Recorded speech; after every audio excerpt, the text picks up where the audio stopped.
حضور اکرم صلی اللہ علیہ وسلم ارشاد فرماتے ہیں کہ جو شخص ہر فرض نماز کے بعد 33 مرتبہ سبحان اللہ کہتا ہے، 33 مرتبہ الحمدللہ کہتا ہے اور 34 مرتبہ اللہ اکبر کہتا ہے اور پھر لا الہ الا اللہ وحدہ لا شریک لہ لہ الملک ولہ الحمد وہو علی کل شیء قدیر، یہ پڑھتا ہے تو پھر کیا ہوگا؟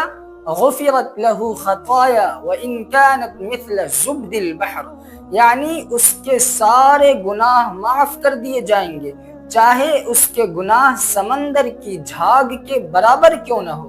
اور جھاگ کہاں ہوتی ہے؟ ایک دم ٹاپ پہ ہوتی ہے، اور سمندر کتنا بڑا ہوتا ہے؟